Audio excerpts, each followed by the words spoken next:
prompt and ask yourself some questions. Read the prompt carefully, look for keywords, and think about the purpose of the prompt. So when I say purpose here, what do I mean?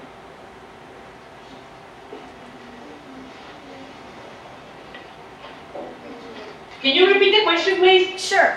When I say purpose, think about the purpose of the prompt. What do I mean? What does that mean? The purpose? Why she wrote it? Why you wrote it? Why you gonna write it? What am I going to write? The purpose of the prompt is, what is the prompt asking me to do? What is the prompt trying to do? So you would ask yourself, well, am I supposed to write a story? Am I supposed to write an essay? I'm supposed to respond to this question. Am I supposed to respond to this idea? Ask yourself 3 questions when you see a prompt. What is my purpose? What am I trying to do here? Who is my audience? Who will be reading what I write? And what is my perspective? So, does anyone want to tell me what perspective means? Perspective. Do we know? Well, we don't know. We don't know. okay, well, that's fine. Perspective is a little bit of a tricky word. When you think about perspective, it's also kind of like point of view, and that's basically how you see things, where you stand. So your perspective, let's say the issue is should schools start earlier, later, at the same time, or do you think schools should start later, for instance? Then your perspective could be, yes, schools should start later, and I think that because it would let us get more sleep or something like that. Or your perspective should be, no, schools should not start later because then the school day would go on longer and we wouldn't have as much time afterwards. So your perspective on an issue is where you stand, how you see it. It could be your opinion, basically. So when you ask yourself these 3 questions, looking at the prompt, what is my purpose? Who is my audience? What is my perspective? You're essentially asking yourself, what am I trying to do? Who's going to be reading it? And what is my opinion on it? What do I think about it? Now, why do you think you'd want to ask these questions? Guys, why are those questions important? Yes. So you can write better composition? I'm sorry? So you can write a better composition or something like that? Yeah, exactly. So you can write a better composition. Because when you know what you're trying to do, have any of you ever been going somewhere and you've gotten lost? And maybe part of the reason that you've gotten lost, or at least this happens when I was with my family, is that we're like, well, should we go shopping here? Should we go shopping there? And we don't always know where we're going to go. So at the last minute, we have to make a turn somewhere or something like that. So when you know your purpose, it's a lot like when you're walking somewhere, driving somewhere. If you know where you want to go, you're able to get there a lot more easily. When you know your purpose in writing, you're able to make every sentence you write work towards that purpose. What about the audience? Who's your audience when you write for a state test? Who's going to read your compositions? Yes. Other people? Other people? Yeah, that's true, but more specifically, it would be whoever's grading your test. So this is someone that you've never met probably, and so you don't know a whole lot about your audience. Now, if you don't know a whole lot about your audience, oh, someone's raising their hand? Hannah, go ahead. The judges? Yeah, the judges, exactly. Because they'll be looking at your response and they'll be assigning it a score. So, and the thing is, you might not know a whole lot about your audience, but you can still write so that your audience, you can still write for your audience by including details that help explain things that they might not be sure about. So for instance, if you're writing something about your best friend, you'd want to make sure to introduce your best friend and not just say, Sarah walked into the house, because that would be confusing. The judges wouldn't know who Sarah is, why she's walking into your house, so you explain that sort of thing. And that's because you know your audience, you know that they wouldn't necessarily understand that sort of thing. And then your opinion, you want to make sure that you know your own opinion or your perspective on the issue so that you can have a very strong point. You can make a very strong point. So these 3 questions, what is my purpose, who is my audience, what is my perspective, are very important to ask yourself when you first read your prompt. What is my purpose in writing this? Is my purpose to persuade, inform or explain, or entertain? So if your purpose is to persuade, then that would be persuasive writing. So anyone want to give me an example of persuasive writing? Where have you seen persuasive writing before? Examples of persuasive writing. Why you need them, and they're saving the planet, you're persuading people. Okay, so can you explain that? No, persuasive. writing. Okay, so... No, what? Oh, I'm sorry. Louder. Convincing people. Persuasive people, that's, yeah, there's a lot of persuasive people. Convincing. Convincing. Yes, so raise your hand if you've ever seen an advertisement. Everybody has an advertisement. Pretty much everyone here has probably seen an advertisement, whether you've seen it on TV or on a billboard or in a magazine or on the side of a bus. Wherever you've seen that advertisement, that's using persuasive language or persuasive writing. So for instance, a television ad that's trying to get you to buy this awesome new sandwich at a sandwich chain, or something like that. You see persuasive language, you see how they're describing it and having all these close-up shots. So that's an example. When we see advertisements, that's where they're trying to convince you. In advertisements, what are they usually trying to convince you to do? What? Yes. To save the planet. I'm sorry? To save the planet. To save the planet. Some advertisements, yeah, and some people will say, yes, save the planet. There are advertisements like that. But a lot of advertisements out there, like on TV and stuff, they might be to try to get you to buy something, to basically give you their money, give them your money. Other advertisements might be to get you to vote for a specific person, for president, or for local office. So when you see advertisements, they're trying to persuade you to do a bunch of different things. Now we can use persuasive writing for not just for the purpose of advertising, but for the purpose of saying, here's something I believe strongly in, and I think that you should agree with me. And that's where we see persuasive writing used a lot when people are writing essays and stuff. Now what if you wanted to inform or explain? So that would be expository writing. And one example that I sort of like to use, if you were writing a persuasive essay about penguins, it would be something like, penguins are the best animal on earth because they're really cute, they are very skilled, and they are extremely, brave, persistent to live in a cold environment like Antarctica. So I'm saying penguins are the best animal on earth because they're cute, they're skilled, and they're very strong. Now, if I were writing an expository essay about penguins, it would go more something like this. Penguins are a type of bird that live in Antarctica. They don't have wings to fly with like other birds, but they are very good at swimming underwater and often catch different types of fish. So what's the difference between persuasive writing and expository writing? A persuasive writing, like, is trying to get you to do something, like, for example, recycling to help the earth, and informing and explaining, it's like they're giving you information about a certain thing. Very good, very good. And I love how you summed that up with your own example too. That's exactly what it is. So in persuasive writing, then you're trying to get the reader to do something. You're saying, this is the best animal, or this is why you need to do recycling, or whatever these may be. When you're informing or explaining, or in expository writing, then you're giving the information. You're probably not trying to convince somebody to do something. You're just saying, here's the information.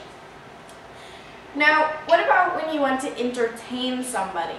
Raise your hand if you've ever told a funny story to a friend before. Raise your hand if you ever told a funny story.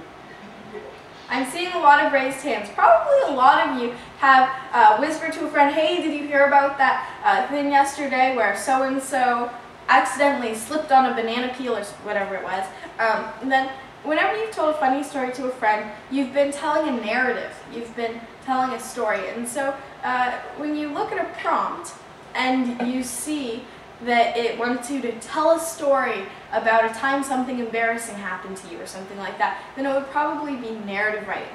And in fact, there's a word when you get a prompt that says tell a story about something that happened to you, then that would be personal narrative writing because it's coming from your own life. So, if persuasive writing would be penguins are so awesome because they're cute, they're strong, and all that, and expository writing would be, well, penguins live in Antarctica, they hunt for fish, that sort of thing. Then narrative writing might be something like, once upon a time there lived a penguin out in Antarctica. So you see how persuasive writing, expository writing, and narrative writing are pretty different. But you might, and you'll probably get prompts of one of these kinds on your test. And sometimes, if you have a pretty big writing test, you might get all three. So, does everyone have paper and a pencil with them? Yes. Great. So at the top of your page, then just write down persuasive,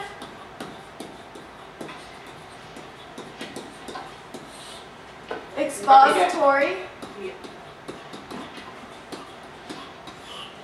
and narrative.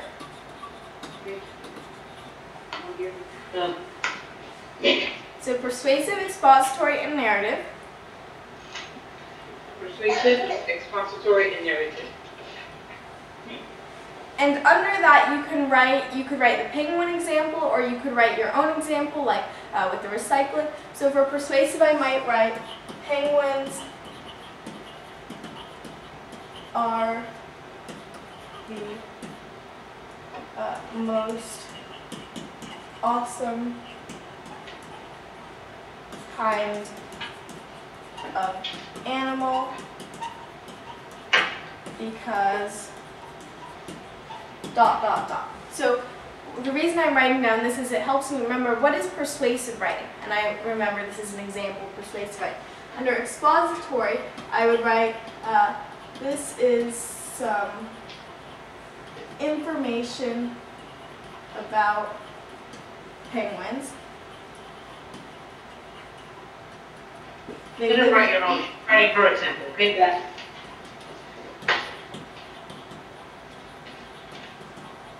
Yeah, and actually, you don't have to have what I'm writing because for one thing, what I'm writing is pretty long. But you can make up your own example, and that might help you remember it better. You can do it. Okay, and then for narrative, I might write once upon a time. There. Okay.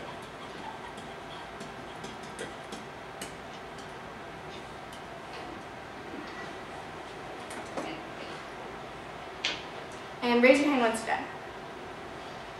Raise your hand if you have the 3 things.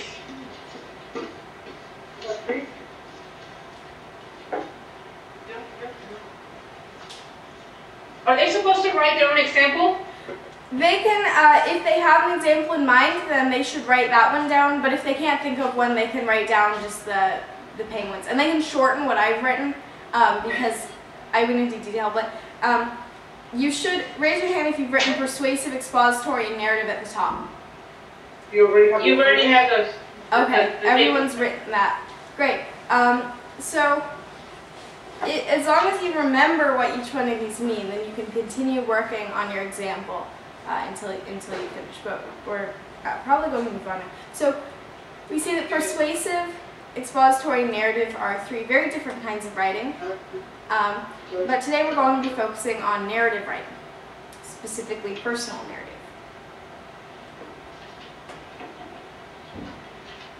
I'm going to give you a couple more seconds.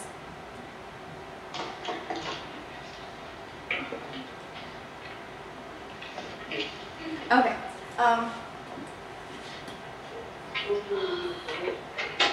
Sorry about that. Raise your hand if you've written down, if you've finished for most of it. Okay. I think we'll move on. So, narrative. Does anyone want to tell me what is a narrative?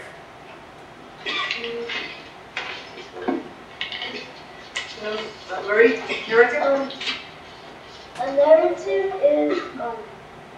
is like it's like entertainment. That's a very good definition, but a narrative is, so when you tell a narrative, it might be for the purpose of entertainment, it might be to entertain someone, but a narrative, the definition of the word itself is actually a story. So it's very simple, it's a fancier way of saying a story. Raise your hand if you've ever read a narrative before. I'm seeing a lot of raised hands. If any of you have ever read a story, then yes, you've read a narrative. So a narrative is, just think of it as a story. The Lord of the Rings is a narrative, and so is your favorite cartoon. What are some other examples of narrative? What are examples of narrative? Story that you have written. The story that you... Okay, Funny? An example of a story. an example of a story. Like your birthday party or whatever. Okay, Okay, Marie? Underpants. I'm sorry?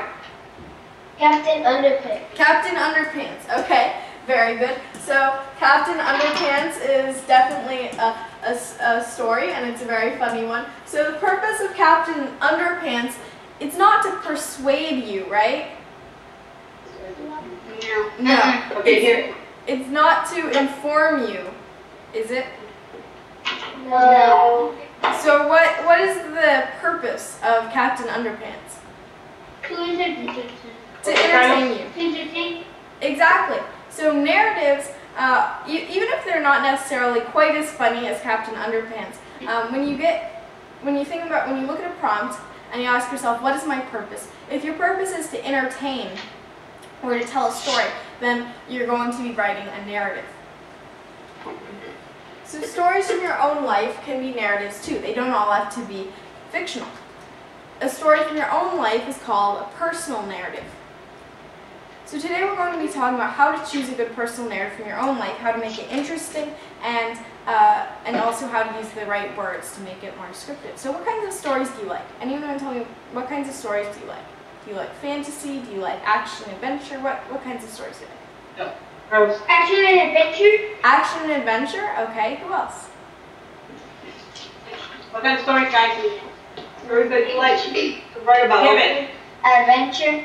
Adventure? Right? Anything else? Adventure. Well, other than adventure, what are all the Yes. things you like? Rose. History. History? Great. I love historical fiction and history books as well. And let's get one more type. Jesus. Science. Science? Okay, like science fiction. Great. So it seems like we like, a lot of people like action adventure. And so the one thing that action, adventure, science fiction, historical fiction, all these different things, one thing that they definitely have in common is that they're suspenseful. Stories are more exciting when they're suspenseful, when you're not sure how they're going to turn out. Have you ever read a book, open it to the first page, and it gives a complete description of everything that's going to happen, the evil person is going to get defeated, and the two main characters are going to get married? Do books ever start with everything that happens in the book? No. No. Why do you think that is? Kind of. They want you to find out what happens step by step. Exactly. They want you to find out what happens step by step. Because if you just opened up to the first page and it was a complete description of everything that would happen, then the next few pages would be kind of boring because you're like, well, I already know what's going to happen, so it's not quite as interesting to me. All these little did she know that this was going to happen. You know, it's not suspenseful. Because I know what's going to happen, I'm not so compelled to just turn the page like that.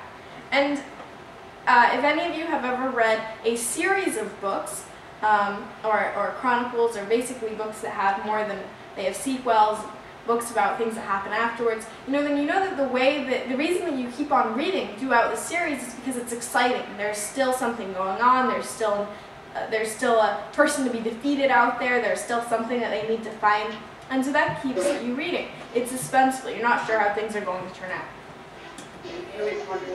Now, can you remember a time in your own life when you were not sure how things are going to turn out?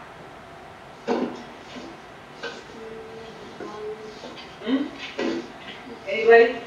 You've probably had times even this week. So for instance, anytime you've moved from one place to another, even when you've played a game against someone, you probably don't know for sure that you're going to win unless you're really that good and they've never played before. So that taking a test, you never know, am I going to do well, am I not going to do well? And you study really hard, and so that gives you some amount, you're like, I think I'll do pretty well, but you're never sure of the exact grade that you're going to get. So all of these are, or a trip to an unfamiliar place, all these are examples of things that you might have done or things that have happened to you. And you're never going to be able to see in the future and be like, well, I know for sure that I'm going to get a 92.18% score on my test. No, better. Better game. So, does anyone want to tell me, what was a time in your life that you weren't completely sure what was going to happen? Somebody? A time when you didn't know what was going to happen. Yes. When my uncle invited me to go to Florida, I thought he was only going to invite my brother since there was only going to be boys around. Okay, so when your uncle invited you to Florida, then you thought only it would be you and your brother because it would be all boys, and then what happened? Was it all boys? No. No? It was not all boys anymore. Okay, so what happened? Was your mom invited, or do you have sisters, or what exactly happened? Who went? My cousin and her mom. Oh, I see. Okay, so maybe, and that might make a good personal narrative, right? About maybe if you get a prom, like tell about a family trip you took where something unexpected happened. Then you could. I'm not sure how many prompts are like that, but if you get a prom, like tell about a family vacation you took, something unexpected happened, and then you could write, well, I thought that it was going to be all boys, but then it turned out that my cousin and my mom got invited. So how did you feel when you found out? Were you sort of disappointed? Were you like, okay, that's fine? Were you happy? What was your reaction? I was really excited. You were really excited. Okay, great. So you could write about that. Any time in your own life when you're not sure how things are going to turn out, especially times that you look back on and you think, wow, that was really exciting, or I was super nervous. Those times make excellent personal narratives because you can make that excitement come through for the reader. Tip number 1 is choose a memory about a difficulty, a conflict, or an obstacle. Does anyone know what those words mean? Obstacle, do you know what that means? What's an obstacle? What's an obstacle? Well, an obstacle is pretty simple. Imagine that I am trying to get from this side of the... so I start at this side of the room and I'm trying to get over there. But for some reason there's something in front of me, like this music stand where I put all this stuff. And I'm trying to get through and I'm like, oh, I have to move this out of the way. Okay, so this would be the obstacle if I'm starting over there and I'm trying to get over there. Now, it's not a very big obstacle because it's pretty easy to move out of the way, but there are much bigger obstacles in life and in walking and around and driving around. So, an obstacle is anything that blocks you from getting to where you want to go. It could be a very literal obstacle or one that's sort of in real life, or it could be something a little more, maybe not necessarily a physical one, but a mental one. So, for instance, let's say you want to join the swim team, or you want to do competitive swimming, but your obstacle is that you don't think that you're good enough. So we can create obstacles for ourselves, and you've probably all had experience in your own life with creating obstacles for yourself. You said, I'm not good enough, I'm not good at that, I don't think I'll be able to do that. So those are the kinds of obstacles that we create for ourselves. Now, choosing a memory about a difficulty, conflict or an obstacle. And a conflict is, if you've ever gotten into a fight with your brothers or sisters, then that's an example of a conflict. Wars are examples of conflicts. Arguing with a friend about something is a conflict, or even running a race would be a conflict because you're competing. So there's many different types of conflicts. So why might you want to choose a memory about a conflict or an obstacle? Times when you had a conflict or an obstacle. You have to overcome something. After all, Yes. My older cousin invited me to swim, and I was nervous because I thought I was going to drown. Great. Okay. So for instance, if your older cousin invites you to swim and you don't, maybe you didn't want to come because you thought you were going to drown. And actually, that's when you should mention that, because when I was, even up to like when I was maybe, I don't know, 10, 11, I was really like frightened of, I didn't want to go to any kind of pool where there were lots of people because I was so worried that I would just drown and no one would notice. So yeah, I know exactly what you mean by that. So that would be an obstacle, and that's a great example of an obstacle that you really create for yourself. Because you might be perfectly fine at swimming, and you probably won't drown, but you think, well, I'm going to. So, I'm going to write a little paragraph about an obstacle, and I want you to tell me what the obstacle is. So, kind of like a game. And you might not be able to see me because I'll be typing out there and I want you to see it, but let me make the font large. Okay. I stared hungrily at the pizza. It glistened, like it kind of shined in the light. And so I'm looking really hungrily at this pizza. It looks really good. And I could see the delicious cheese, melted cheese and thick, doughy crust. If only I could eat that pizza. I started moving forward, but suddenly I felt something in my way. I'd walked right into a glass wall without realizing it. I looked around for a door, feeling stupid and hoping there was no one around to see, but I couldn't find a door. So I just stared at the beautiful pizza. Okay, so this is a pretty not very realistic at all, and hoped for Italian food. That's right. Okay, so not exactly the most realistic or the most likely thing that you're going to run into in a story, but does anyone want to tell me, I stared hungrily at the pizza, I glistened in the light, and I could see the delicious melted cheese and thick doughy crust. Only I could eat that pizza. What is my goal? What do I really want in this? Yes, Tortoise. To eat the pizza? To eat the pizza, that's right. I really, really want to eat the pizza. I started moving forward, but suddenly I felt something in my way. I'd walked right into a glass wall without realizing it. I looked around for a door, feeling stupid, and hoping there was no one around to see, but I couldn't find the door. So I just stared at the beautiful pizza and hoped for Italian food that night. So, what is the obstacle in this? The glass wall, because it stopped you from getting to your goal. Very good, the glass wall, because it stopped me from getting to my goal. Came right up across it. So, that's a pretty obvious one because, you know, you see I went pizza, the glass wall's in front of me, and but you'll find maybe not quite as obvious obstacles when you read stories as well. And it's a good practice to kind of keep an eye out for them.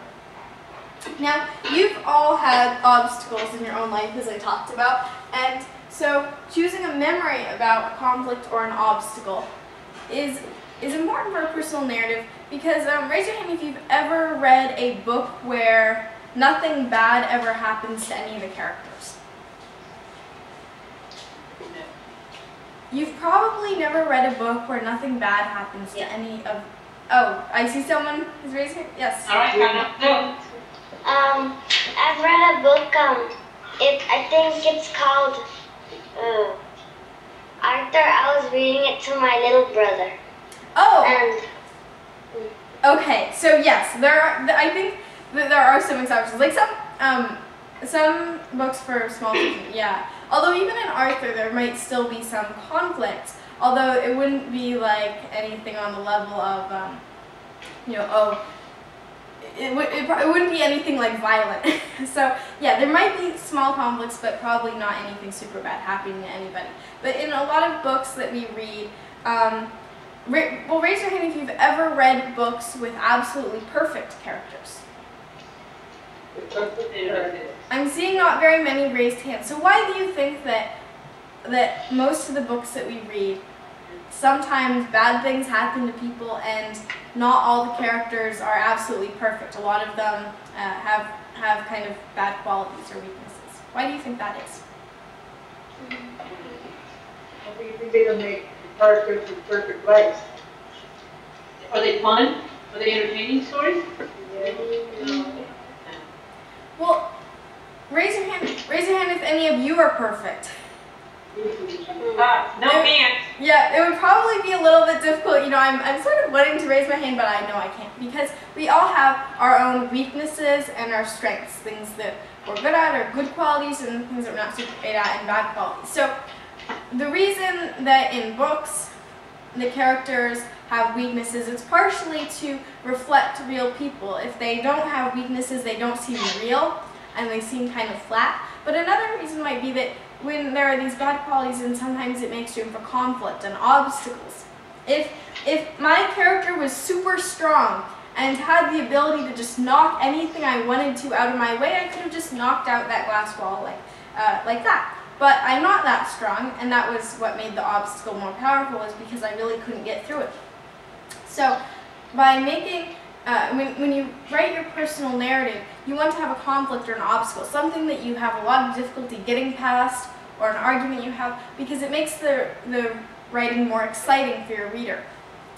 When there's something where you're not sure what's going to happen, then you keep on reading usually. So when you make your writing interesting and exciting, then your reader is more interested in it. An obstacle is anything that gets in your way, as we talked about. So it could be anything from your sister, a storm, your fear of the dark, a mean dog, a hard test, talking to a relative, losing your money, whatever it is. Then obstacles are pretty much anything that block you from getting to your goal. A conflict can be a disagreement, a struggle, a challenge, or a choice. It's a lot of different things. We often think of conflicts as being sort of fighting or arguing, and those are a lot of conflicts, but conflicts are, there's actually two different types of conflicts. There's external conflicts, so like in a basketball game, an argument with a friend, winning or losing a race, doing something to impress someone, or surviving a power outage or a storm. So write down conflict and obstacle on your piece of paper, because those are important words to remember. Conflicts can also be internal. What does internal mean? What's internal? Internal. Raise your hand. Internal. Internal. inside of you? Inside of you, exactly. So an internal conflict, we talked about obstacles that we create for ourselves, right? Like telling yourself, oh, I'm going to drown, I'm not going to be good enough at swimming, or whatever it is. Well, an internal conflict sort of develops like an obstacle that you create for yourself. An internal conflict is something that goes on in your own head. Maybe a time you have to choose between right and wrong, deciding whether or not to try out for a team, trying to choose which flavor of ice cream to eat, or trying to overcome your fear of swimming, which seems to be sort of a thing that pops up every slide. So internal conflicts and external conflicts are the two main different types of conflicts. The external conflicts are the ones outside, where you're involved, but it's not only taking place in your head. The internal conflicts are ones where it's basically you against yourself, which is sort of weird to think about, but that's an internal conflict. So you've all had external conflicts, internal conflicts at some point in your own life. You might have had serious conflicts, like choosing where to live, or goofy conflicts, like choosing what shoes to wear. You've faced many conflicts in your own life. Just raise your hand if you've ever fought with a sibling, a little brother or sister, or an older brother or sister. I'm seeing a lot of raised hands. For those of you who don't have siblings, then you might have argued with friends, you might have argued with your parents, and so you face many conflicts in your own life, whether there's something pretty obvious, like fighting with your brothers and sisters, or maybe something that goes on in your own head, like choosing between flavors of ice cream. And you can write stories based on your own memories. So, here's an activity. Choose a memory you would like to write about, choose a memory about a conflict, and write down your idea.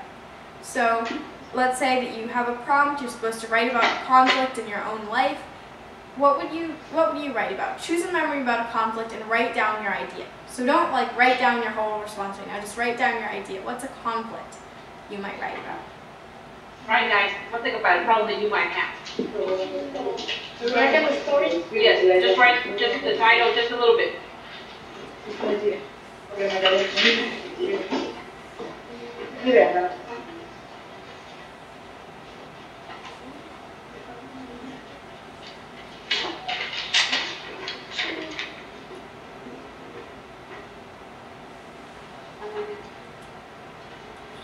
I would write, did I teach you enough for writing? Apparently not. Yeah. Okay, write personal conflict. Personal conflict.